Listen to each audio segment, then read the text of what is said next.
The name is Dale. I'm here to do the reviews of Girls Trip, Dunkirk, and Atomic Blonde.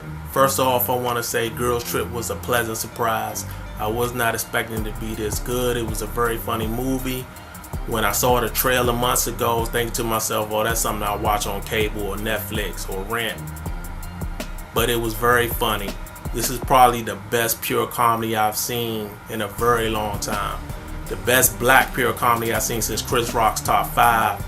And probably the best pure comedy I've seen in general since Bridesmaids. I know Kevin Hart has made a lot of movies in recent years, but I don't really find them funny. I'm not really into them. I don't like them. So this was a pleasant surprise because comedies have been bad in recent years. The funniest movies in like the last 2 or 3 years with Deadpool and Guardians of the Galaxy Volume 2, and those are not even straight comedies. Those are action comedies based on comic books. So I was really digging this movie. The movie is about these 4 females that haven't hung out in a long time. They've been knowing each other for a very long time. They was very tight, and they haven't really hung out in 5 years. And they go down to New Orleans for the Essen Festival. And the standout is, I think her name is Tiffany Haddish. I think I got her last name right. She was the standout. She was the driving force of this movie. She made the movie. She was like the point guard. She was setting everything up, setting all the jokes up. She was very funny. She gonna be a star after this. I didn't know much about her. I didn't really know nothing about her until I saw this movie. She is raunchy, crazy, the whole 9. And also, Jada Pinkett Smith was a standout for me too as well, because she plays the square female that dresses old-fashioned. She's not up to date with her style. She haven't had sex in a long time, so they kind of tease her and joke about her being so square. She was very funny. She played that role very well. I would give this movie a B+. I know I'm late with this review. I didn't see it the first weekend. But if you haven't seen it, go see it. And I'm sure if you've seen it already, you agree with me. The next movie I want to review is Dunkirk. Dunkirk is a movie directed by Christopher Nolan. And Christopher Nolan is one of the few directors where his name holds a lot of weight. He's one of the few directors that could sell a movie just based on his name alone. There are very few that can do that. You have Quentin Tarantino, Martin Scorsese, Steven Spielberg. He's one of the few that if his name is attached to a movie lovers rush to go see it, no matter what the subject matter is. Dunkirk is a movie based on true events, a true story from World War II. It's where the British and the French army were trapped behind enemy lines, so to speak, surrounded by the German military. It's a rescue movie more so than a straight up war movie. And this movie go against all the traditional ways a World War II movie will be marketed or even put out. First of all, this movie is PG-13. More times than not, a war movie, especially based on a true story, is rated R because they want to show the brutality and the violence of how bad war is. And it was put out in the summertime. Dunkirk was put out in the summertime. Usually movies like this would be put out in the fall or early winter for Oscar bait. Oscars love these type of movies, and usually to get nominated, make sure they get nominated, they bring it out in the fall or early winter. This comes out in the summertime.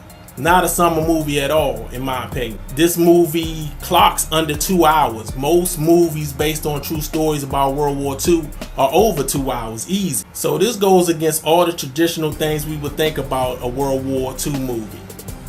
It doesn't really have a movie star driving the movie. There are really no standout movie stars in this movie. You have Tom Hardy, who's a great actor, but he's underutilized.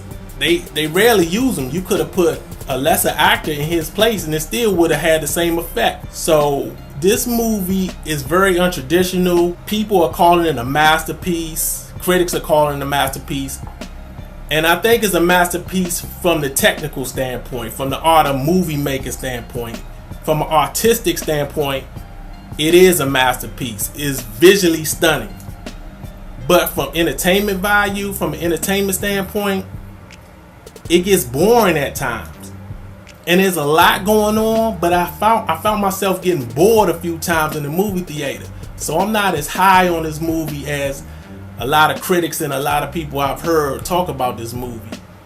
So I would give this movie a B- because I understand what it takes to make a movie, being that I've helped make movies before, so I can appreciate it from that standpoint. But entertainment wise, no, not so much. So I give it a B-. The next movie I'm going to review is Atomic Blonde, and I thought this movie was going to be a lot better than what it was. It's not a bad movie, but I was kind of disappointed. I thought it was going to be one of the better movies of the year, and it wasn't. The action scenes are great. Love the action scenes. The action scenes are as advertised. I could watch them over and over, especially that stairway action scenes. Those scenes were mind-blowing. They're up there with the Raid and Raid 2, if you've seen those movies, and if you haven't, you need to see them. Great. But it's the stuff between the action scenes that gets kind of dull and boring. The movie is about a spy in Berlin, Germany, during the Cold War, towards the end of the Cold War, and it's about a list. And we've seen this premise before, where there's a list of people, assassins or spies, that some organization is taking out, and one of the agents or spies or assassins are trying to figure out who's doing it and who got the list. We've seen this in Mission Impossible movies before. We've seen this in Bourne movies before. And this was advertised as the female version of James Bond, or the female John Wick. It's more Bond than John Wick. The director of the first John Wick, well, half of the team of the directors for the first John Wick directed this movie, and he's also going to do the next Deadpool movie. He does action well, so I know the action is going to be top notch in the next Deadpool movie. But like I said, it's the stuff in between the action scenes that gets kind of slow, and you're just waiting for the next fight scene, and it really doesn't live up to be a great movie overall. So will I watch it again? Yeah, I'll watch it again, but it's going to be strictly for the action, strictly for the fight scenes. And you can totally buy into her being an action star. I mean, you totally buy into it. It looks real, it's grounded, it's gritty, it's hard. And I would give this movie a C+. I would say you can wait for this movie, and there you have it. My review. Go out and enjoy.